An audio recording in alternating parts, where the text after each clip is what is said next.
Hello students, welcome to Biology World. I am Priyanka Shoran. In the previous videos we have discussed about epithelium tissue, its type and the intercellular junction, that is connection between the two neighboring cells. तो overall जो animal tissue की बात करते हैं, चार तरह के tissues होते हैं, epithelium, connective, muscular and nervous.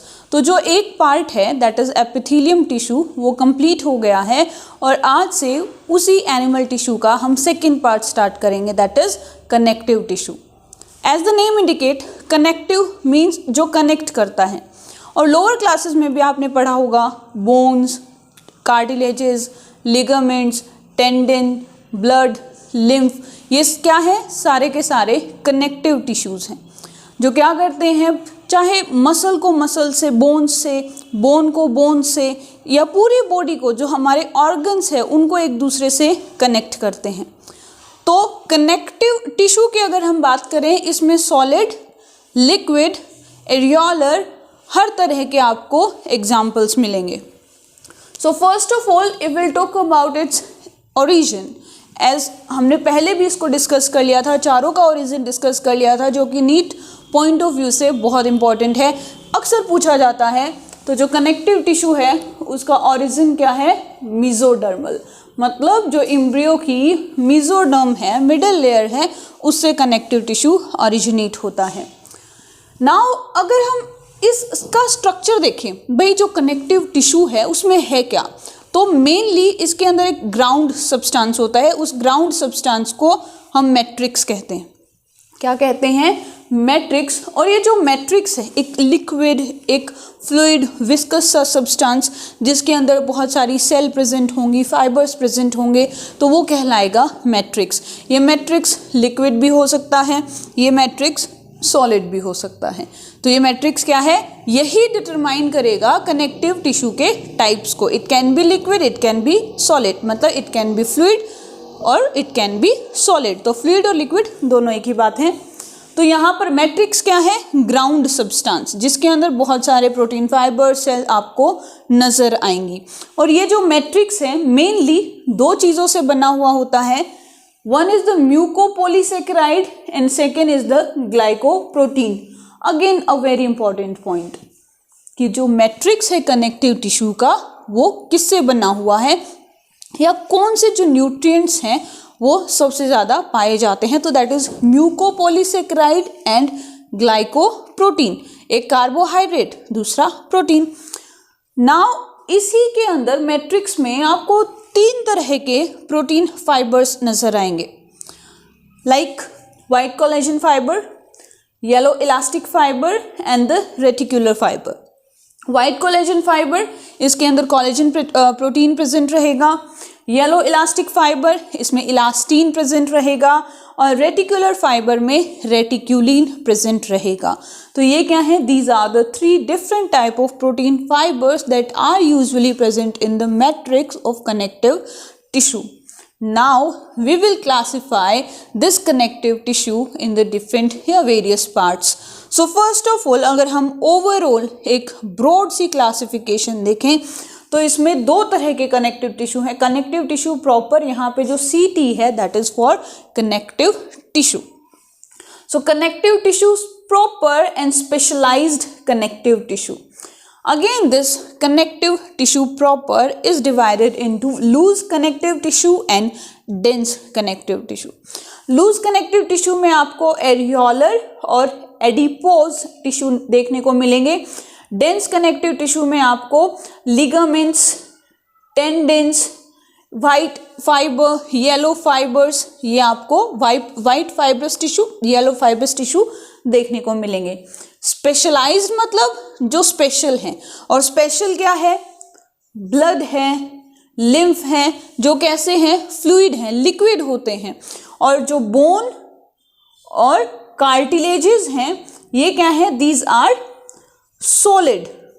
तो ये जो सॉलिड मैट्रिक्स वाले हैं, बोन्स और कार्टिलेजेस, ये आ जाएंगे स्पेशलाइज्ड कनेक्टिव टिश्यू में. Solid specialised connective tissue. Blood और लिम्फ ये किस में आ जाएंगे, फ्लूइड कनेक्टिव टिश्यू या फ्लूइड स्पेशलाइज्ड कनेक्टिव टिश्यू. तो हमें कितना पढ़ना है total? We have to study about areolar, adipose, ligaments, tendons, then blood, lymph, bones and cartilages and the difference between them. कि what is the main difference between bone and cartilages, what is the main difference between blood and lymph. और ये जो blood और lymph है इसको आप human physiology में भी बहुत अच्छे से डिटेल से पढ़ोगे. तो अगर यहाँ पे समझ में आ गया तो आपका एक चैप्टर का एक पार्ट यहीं पे कंप्लीट. बोन्स के बारे में समझ में आ गया तो जो लोकोमोशन मूवमेंट है जिसमें स्पेशली हम बोन्स के बारे में पढ़ेंगे उसका कुछ हिस्सा आपको अच्छे से क्लियर हो जाएगा. So I think first will start with loose connective tissue. So let's start. Loose connective tissue जैसे कि पहले बताया था दो तरह का है, areolar and adipose. Areolar and adipose किस में आएंगे? लूज कनेक्टिव टिश्यू में. अब जैसे एपिथेलियम के टाइप्स में लोकेशन और फंक्शन इंपॉर्टेंट थे, यहाँ पर भी लोकेशन और फंक्शंस इंपॉर्टेंट हैं कि जो एरियोलर कहाँ होगा, एडिपोज कहाँ होगा, ब्लड क्या करता है, लिम्फ क्या करता है, बोन्स कहाँ प्रेजेंट होंगी, कैसे डिफ्रेंशिएट करती हैं.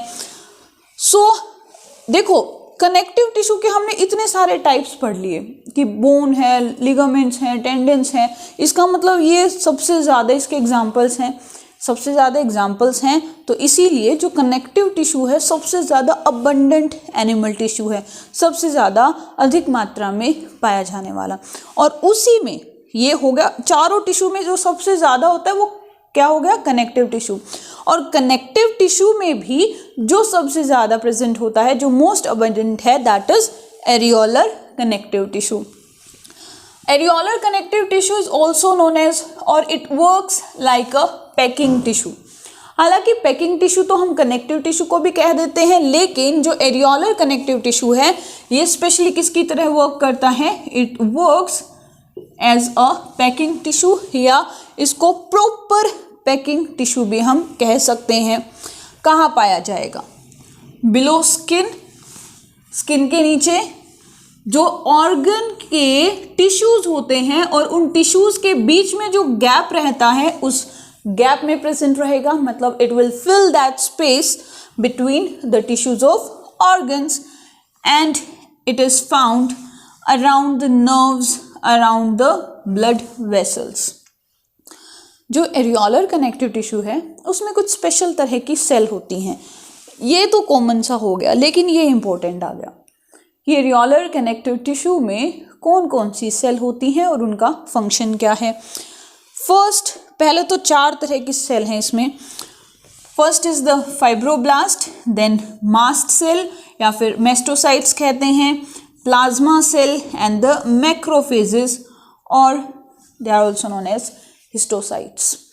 यहाँ पर जो मास्ट सेल है या जो मेस्टोसाइट्स हैं इनमें ये कुछ स्पेसिफिक प्रोडक्ट्स रिलीज करती हैं, कुछ स्पेसिफिक सब्सटेंस सिक्रीट करती हैं, जैसे कि हेपेरिन, हिस्टामाइन, सेरोटोनिन. इनका फंक्शन क्या है? What is the function of heparin? तो ये क्या है? It is a anti coagulant की तरह वर्क करता है, मतलब खून को जमने नहीं देता. जैसे चोट लग जाती है ना, इंजरी हो जाती है, ब्लड का लॉस होगा तो वो यूँ तो नहीं है ना कि बहता रहता है, जैसे ही चोट लगेगी बाहर आएगा, जम जाएगा, तो वो कोगुलेट हो जाएगा दैट. और अब वही जो हमारी बॉडी के अंदर भी तो होना चाहिए ना ऐसा. अगर ब्लड फ्लो कर रहा है, उसके अंदर कोगुलेशन की पावर है, तो हमारी बॉडी में भी जमना चाहिए, ब्लड वेसल्स में भी जमना चाहिए, लेकिन ऐसा नहीं होता. क्यों नहीं होता? क्योंकि उसके अंदर हेपेरिन प्रेजेंट रहता है, जो क्या करता है? ब्लड वेसल्स के अंदर जो ब्लड फ्लो कर रहा है उसको कोगुलेट, उसको जमने नहीं देता. लेकिन उनसे जैसे ही बाहर आएगा फटाफट जम जाएगा, क्योंकि उसमें हेपेरिन नहीं होगा. साथ में कुछ ब्लड क्लोटिंग फैक्टर्स का भी कमाल है. Next is the histamines. Histamines क्या करते हैं? They are the vasodilators. Allergy के टाइम पे रिलीज होते हैं. किस टाइम पे? एलर्जी के टाइम पे रिलीज होते हैं. And they are vasodilators. जो ब्लड वेसल्स हैं उनको डायलेट कर देते हैं. वहीं पर जो सीरोटोनिन है ये क्या है? वेसो कंस्ट्रिक्टर है, कंस्ट्रिक्ट कर देता है. अगर चोट वगैरह लग जाती है, इंजरी हो जाती है तो ब्लड वेसल्स को कंस्ट्रिक्ट कर देगा। तो हिस्टामाइन क्या है, वेसोडाइलेटर है, और सेरोटोनिन वेसो कंस्ट्रिक्टर है। फिर प्लाज्मा सेल आ जाएगा। प्लाज्मा सेल क्या करता है, ये स्पेसिफिक प्रोटीन्स या प्रोटीनेशियस एंटीबॉडीज रिलीज करता है against the antigens. Antibody release करता है किसके खिलाफ, फॉरेन सब्सटेंस के खिलाफ। वो फॉरेन सब्सटेंस कुछ भी हो सकता है, it can be anything, and these foreign substance जो हमारी बॉडी से बिलोंग नहीं करते हैं, इन्हें हम कहते हैं एंटीजेंस। क्या कहते हैं, एंटीजेंस। वहीं पर जो मैक्रोफेज हैं या जो हिस्टोसाइट्स हैं, ये क्या करती हैं, ये फेगोसाइटोसिस करती हैं। व्हाट इज फेगोसाइटोसिस, इनगल्फिंग, निगलना। अगर एंटीजन एंटीबॉडी कॉम्प्लेक्स बनेगा, उस एंटीबॉडी ने एंटीजन को किल कर दिया, अब उसको सजा के शरीर में हमारी बॉडी के अंदर तो रखना नहीं है, उसको बॉडी से बाहर निकालना है, उसको ख़त्म करना है, वो डेब्रिस है। तो उस डेब्रिस को कौन इनगल्फ करेगा या डिस्ट्रॉय करेगा, दैट इज मैक्रोफेजेस, जो कि हमारे इम्यून सिस्टम का एक बहुत इंपॉर्टेंट पार्ट है। क्या है, मैक्रोफेजेस क्या करती हैं, फेगोसाइटोसिस करती हैं। तो अब बताओ चलो कि एरियोलर कनेक्टिव टिश्यू के बारे में पढ़ लिया। इसमें डिफरेंट टाइप की सेल होती हैं, fibroblast, mast cell, mastocytes, plasma cell, macrophages. Function क्या होगा, पहला तो यही लिखा हुआ है, पैकिंग टिश्यू। दूसरा, प्रोटेक्शन भी कर रहा है, ठीक है, जो टिश्यूज वगैरह हैं उनके बीच का स्पेस फिल कर रहा है, तो एक तरह से पैकिंग, प्रोटेक्शन कर रहा है। साथ में जो एक हमारी बॉडी में डिफेंस सिस्टम की तरह भी वर्क कर रहा है by secreting some specific chemicals. Next जो कनेक्टिव टिश्यू है, लूज कनेक्टिव टिश्यू है, that is adipose connective tissue. Adipose मतलब फैट, एडिपोज का मतलब क्या हो गया, फैट। और ये जो एडिपोज टिश्यू है, ये इसकी जो सेल होती हैं वो स्पेशल सेल कहलाती हैं, लाइपोसाइट्स या फिर एडिपोसाइट्स। क्या बोलेंगे इनको, लाइपोसाइट्स भी कह सकते हैं, लिपिड्स, फैट्स और एडिपोसाइट्स। तो ये जो एडिपोज कनेक्टिव टिश्यू है, ये ओवल शेप लाइपोसाइट्स या एडिपोसाइट से बना हुआ होता है, और ये जो सेल हैं ये मैट्रिक्स के अंदर सस्पेंडेड रहती हैं along with the protein fibres. किसके साथ, प्रोटीन फाइबर्स के साथ मैट्रिक्स में आपको ये नजर आएंगी। कहाँ प्रेजेंट रहेगा, below skin, in the mesenteries, and a very important point कि ये जो एडिपोसाइट्स है या जो एडिपोज टिश्यू है, ये क्यूशन की तरह वर्क करता है, एक गद्दे की तरह वर्क करता है, और जो मैकेनिकल फोर्स हमारी बॉडी पे लगेगा, उस मैकेनिकल फोर्स को एब्जॉर्ब कर लेता है, ताकि जो हमारे वाइटल ऑर्गन्स हैं उनको कोई भी नुकसान ना हो, जो इम्पोर्टेंट ऑर्गन्स हैं उनको कोई भी नुकसान ना हो। जैसे कि आपने किडनी का स्ट्रक्चर पढ़ा होगा when you was in 10th class. तो किडनी के बाहर हम लोग एडिपोज लेयर बनाते हैं, तो वो एडिपोज लेयर क्या है, वो यही एडिपोज कनेक्टिव टिश्यू है। तो ये जैसे कि हमारे इम्पोर्टेंट ऑर्गन्स हैं, वाइटल ऑर्गन्स हैं, उनके बाहर एक प्रोटेक्टिव कवरिंग बनाता है, और वो जो कवरिंग कैसी होती है, गद्दे जैसी होती है, क्यूशन जैसी होती है, ताकि कोई भी मैकेनिकल फोर्स आएगा तो वो उसको, उस शॉक को एब्जॉर्ब कर लेगा। It is also found in the hump of camel and the blubber of whales. तो ये जो स्टोरेज ऑर्गन है, कैमल का जो हम्प है, वेल का जो ब्लबर है, उसमें भी एडिपोज टिश्यू प्रेजेंट रहता है। Now its function, it act as a food reservoir, मतलब खाने को रिजर्व करके रखता है। जब कोई भी अनफेवरेबल कंडीशंस आती हैं, जब ज़रूरी हो जाता है कि भाई अब कार्बोहाइड्रेट्स भी नहीं है, प्रोटीन्स भी नहीं है, उस टाइम पे जो बॉडी है वो फैट को डाइजेस्ट करना शुरू करती है और उससे एनर्जी एब्जॉर्ब करेगी। मतलब पहले कार्बोहाइड्रेट्स डाइजेस्ट होंगे, कार्बोहाइड्रेट से एनर्जी ली जाएगी, और उसके बाद अगर कार्बोहाइड्रेट्स नहीं है, जो हमारे बॉडी के अंदर फैट जमा है, उस फैट को बॉडी यूज़ करना स्टार्ट कर देगी। It regulates body temperature.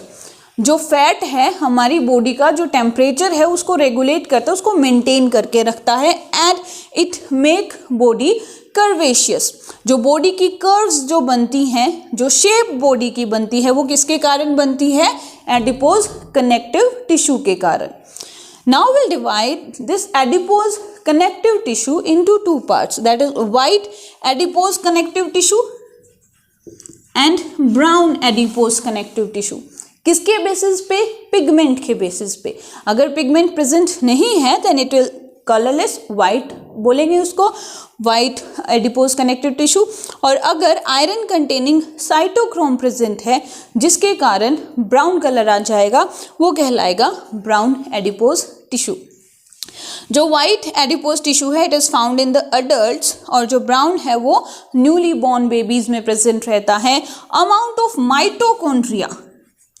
Amount of mitochondria in white adipose tissue is less, while in brown adipose it is high as compared to the white। अब माइटोकॉन्ड्रिया ब्राउन के अंदर ज़्यादा है तो ये क्या करता है? मैकेनिज्म भी इसका फास्ट होगा, और वाइट के अंदर कम है तो इसका मैकेनिज्म कम होगा। तो ये क्या है? This is the basic difference between the white adipose connective tissue and the brown adipose connective tissue. तो ये वाला जो पार्ट है हमने कवर कर लिया है लूज कनेक्टिव टिश्यू का।